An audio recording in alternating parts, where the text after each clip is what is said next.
जय माता की दोस्तों, आज हम करणी माता के पास हैं।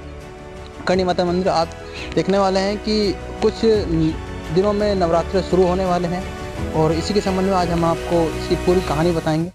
करणी माता के मंदिर में हम आ चुके हैं, मगर यहाँ से कुछ दूरी के बाद ही कुछ सीढ़ियों के उतरने के बाद हम करणी माता के मंदिर तक पहुँचते हैं। तो कुछ तो सीढ़ियाँ आपको उतरनी पड़ेंगी और उसके बाद एक कच्चा ग्राउंड आपको पार करना पड़ेगा रास्ता, उसके बाद करणी माता के मंदिर। करणी माता का जो सौंदर्यकरण है, जिसे हम ओरण क्षेत्र कहते हैं, वो देखिए आप किस तरह से प्राकृतिक छटा छाई हुई। अभी गर्मी का मौसम है, नहीं तो इसमें पत्ते आए होते। और देख किस तरह से ये सीमांकन हुआ पड़ा है, किस तरह से मंदिर बने पड़े हैं यहाँ पे। ये जो ऊपर देख रहे हो आप, ये चट्टाने हैं, ये जो रेखाएं बनी पड़ी, ये देखो आप, पूरा जो सीमांकन कहते हैं, जो पहले के जो राजा महाराजा थे वो अपनी राज्य का ऐसे ही सीमांकन कर रहे थे। प्राणी आप देख सकते हो, देखो किस तरह से यहाँ विचलन कर रहे हैं वन्यजीवी प्राणी। देखिए आप देख सकते हैं किस तरह से वन्यजीव प्राणी अपने चारे के लिए, अपने पानी के लिए यहाँ पे विचरण करते हुए भी नजर आएंगे आपको इस मेले में। सीढ़ियों के बाद आपको इस तरह का थोड़ा कच्चा रास्ता आपको पार करना पड़ेगा और उसके बाद ही आप थोड़ा मंदिर तक पहुँच पाएंगे।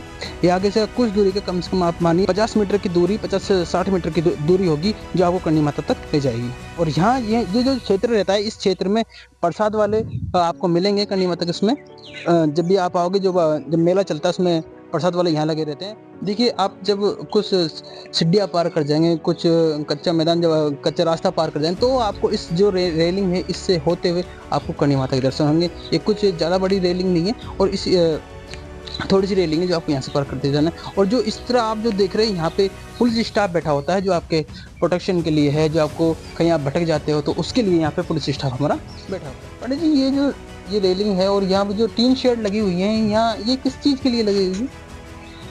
ये टीन शेड तो जैसे जो भगत लोग आते हैं तो वो अपने जो आप रेस्ट करने के लिए यहाँ बैठ जाते हैं, छाया के लिए लगाई हुई है।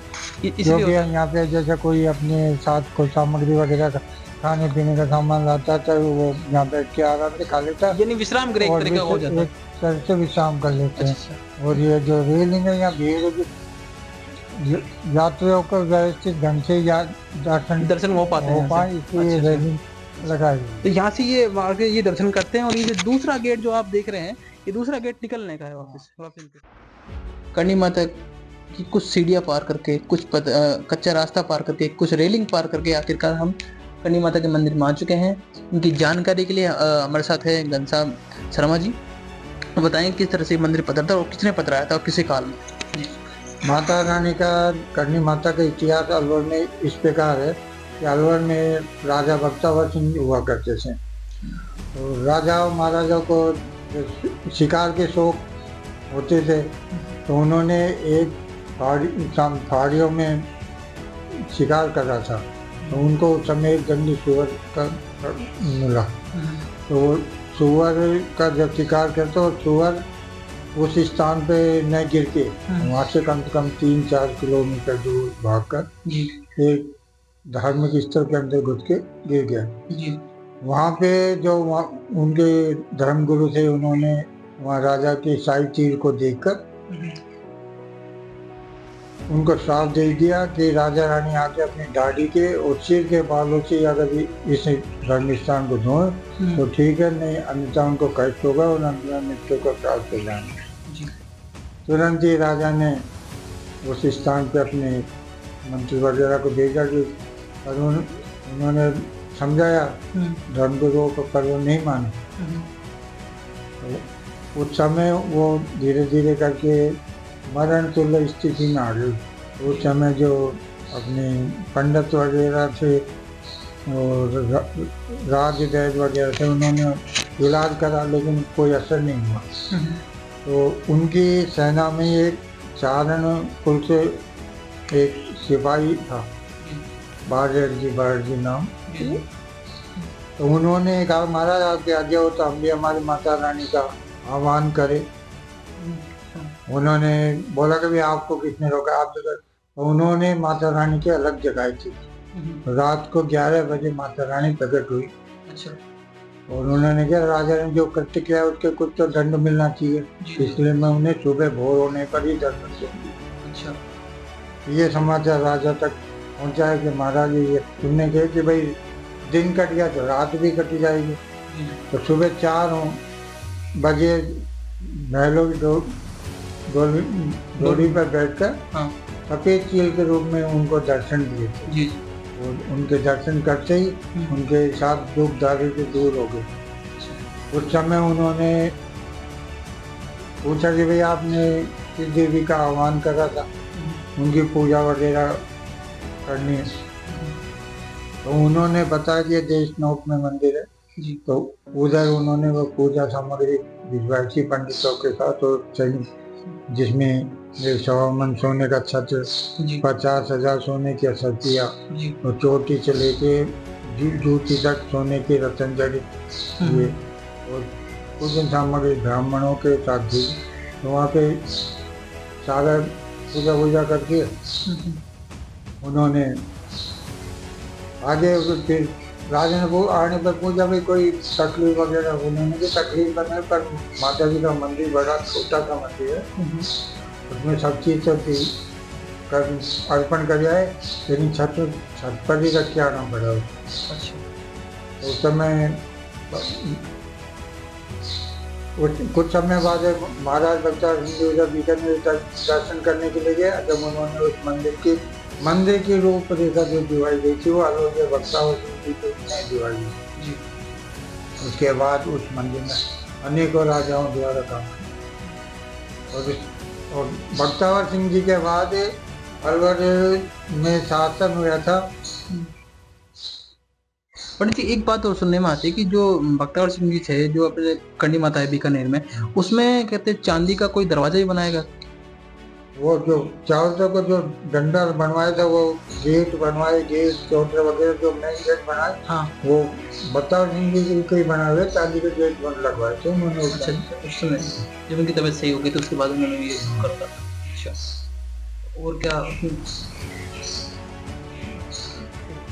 बख्तियार सिंह जी के बाद हुए थे विनय सिंह जी। जी जी। तो विनय सिंह जी बख्तियार सिंह जी के सेनापति थे और बख्तियार सिंह जी के कोई औलाद नहीं थी। तो उनके मृत्यु उपरांत विनय सिंह जी ने राज पर अधिकार कर लिया। जी जी। और जैसा था वो यथा स्थिति में चलना गया और गद्दी पर स्वयं बैठ गए। उसके बाद जो जागीरदार वगैरह लोग थे उनमें से कुछ एक दूसरे को हानि पहुंचाने के कारण विनय सिंह जी से ऐसा काम करवाया कि महाराज कहीं राजा बख्तियार सिंह जी के जो वफादार जागीरदार थे वो कहीं एक होके आपको निगट्टी चढ़ा दे, तो इसलिए उनकी सेना और जागीरी जब्त कर लो। तो राजा ने उनका कहा मान के ये जागीरी और जब्त करी।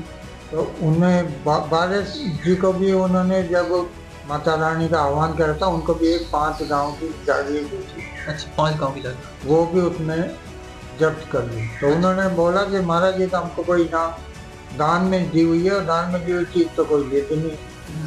तो उन्होंने कि नहीं राजा दी जो राजा दी। तो वे महलों के बाहर ही वो बैठ गए कि भाई जब तक हमको हमारी जागीरी नहीं मिलेगी हम वो यहाँ से वापस नहीं जाएंगे। उन्होंने वहाँ पे बैठ गए और उन्होंने कुछ भी खाया ना किया। तो बोले भाई दिन तो निकल गया रात कैसे नीचे गई। उन्होंने कि माता जी के भजन गाओ। तो माता जी के भजन गाना चालू करा और ये क्रम ऐसा चला कि वो दिन रात भजन गाते रहे। और राजा ने कहा भाई महलों के आगे वो शोरगुल हो रहा है, इनको भगा के आओ। जो भी भगाने आता वो भी उनमें शामिल हो जाता और उनकी संख्या बढ़ती गई। और ये क्रम 21 दिन तक लगातार चला, दिन रात भजन हुए थे जिसमें किसी ने पानी तक नहीं किया था। उस समय माता रानी का गुस्सा आया था। उस समय उनके पिलंग वगैरह सब हिलने लगे थे, महल वगैरह। अच्छा। तो रानी दासी आई, उनको देख के बोले भाई मेरा पिलंग कौन हिला रहा है। उन्होंने कहा माता रानी कुपित हो रही है। उन्होंने तुरंत ही खड़े होकर माता रानी से क्षमा याचना मांगी, बोला कि ये तो भी उनका कार्य है वो सिद्ध करेंगे और आपका मंदिर भी बनवाएंगे। और जिस स्थान पर आप बोलोगे उसी स्थान पर ये मंदिर बनवा है। अच्छा।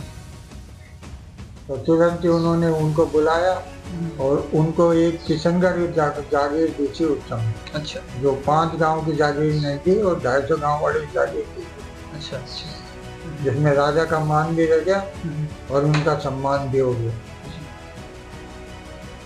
कुछ समय बाद माता रानी ने दर्शाव दिया और उनको जगह बताई कि जहाँ पे ये पेड़ है, 50 तरफ पानी से घिरा हुआ स्थान है, अच्छा। और उसके नीचे सिंह बैठा दिखेगा, वहाँ पे मेरा मंदिर विनय सिंह जी को ऐसा सपना दिखा। हाँ। अच्छा।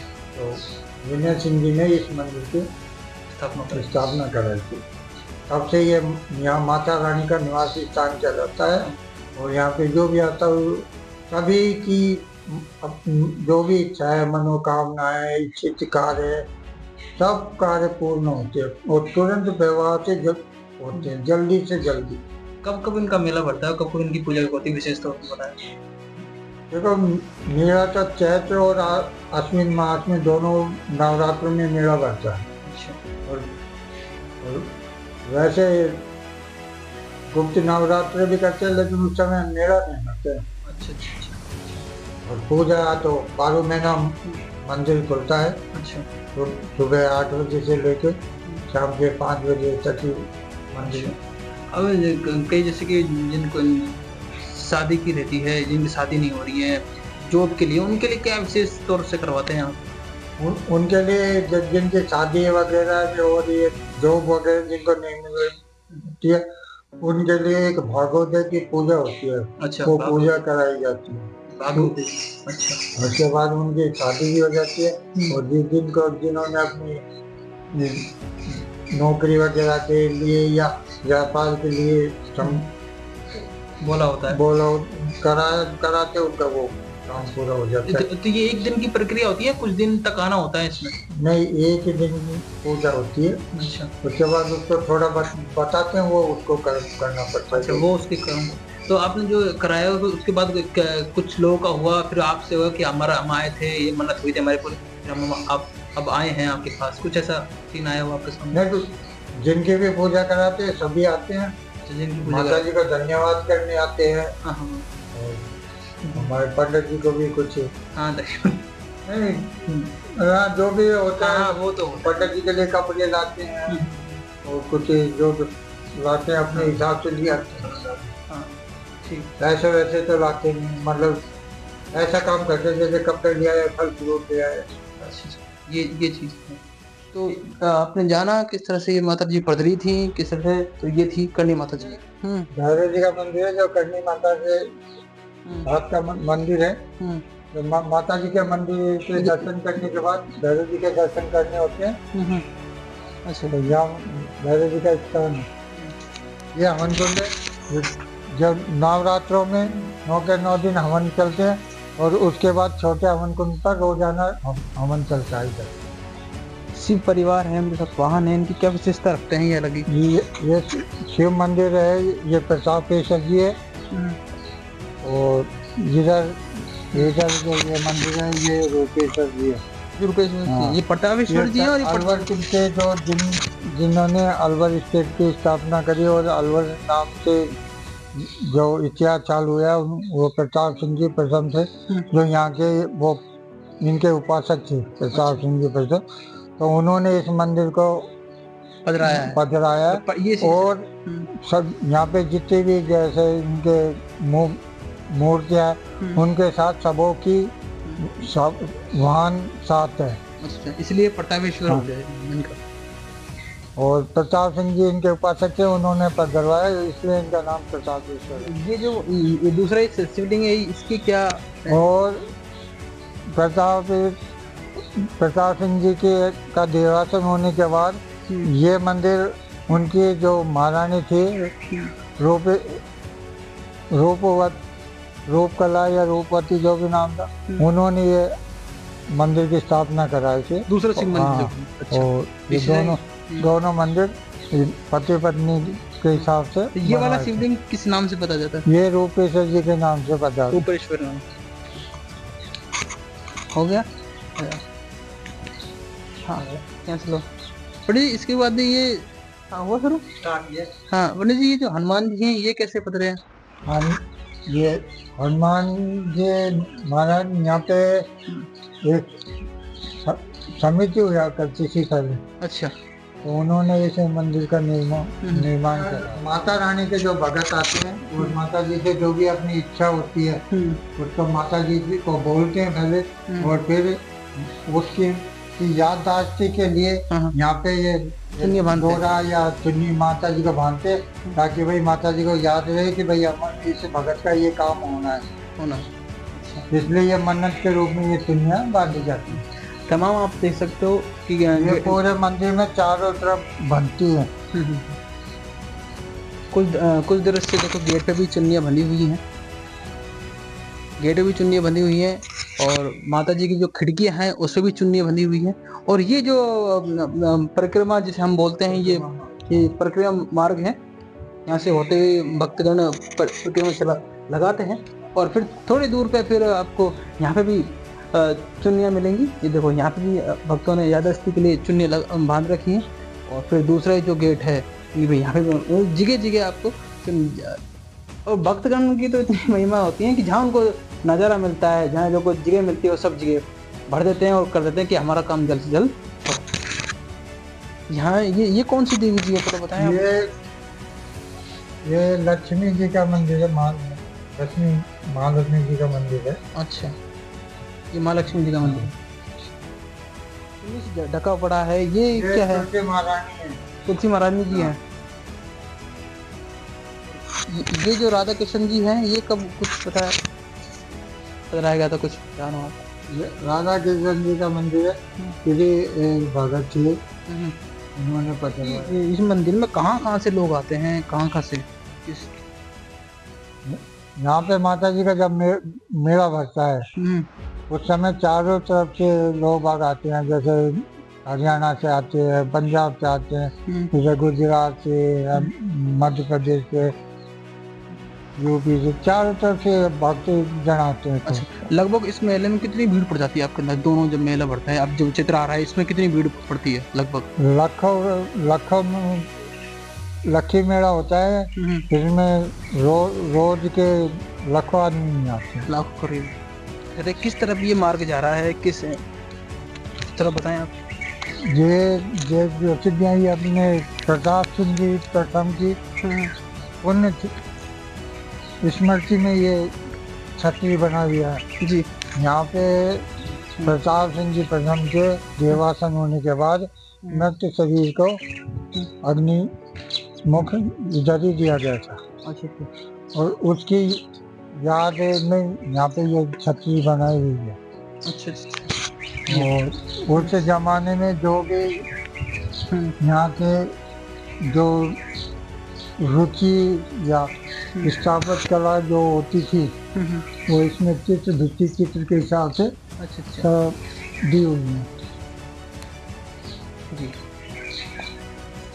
जैसे ये बने भाई किनके उपासक थे। अच्छा, सीताराम जी का मंदिर बना रखा है, ये शेरावाली का माता जी का मंदिर बना रखा है। यहाँ के धार्मिक स्वतंत्रता थी उस समय कि भाई उस राज में कोई ये नहीं थी कि भाई ये इसकी उपासना करनी पड़ती है। और खैरवानी का उस जमाने में लोगों को खैरवानी का शौक हुआ करता था, घुड़सवारी का शौक हुआ करता था। सारी भित्ति चित्रियाँ बना रखी भित्ति चित्र द्वारा अलवर का इतिहास बता रहा है कि उस जमाने में क्या क्या रुचि किस प्रकार के कार्य हुआ करते थे। हाँ, ये जो पगचरण है ये किसके हैं? ये पगचरण प्रताप सिंह जी प्रथम के है। हाँ। और इनमें ऐसा कहा जाता है कि जिन बच्चों को जब बीमार रहते हैं या नज़र वगैरह से, तो इन चरणों को धोकर जो पानी उन बच्चों को या व्यक्ति को पिलाया जाता है उनके ये दूर हो जाते हैं।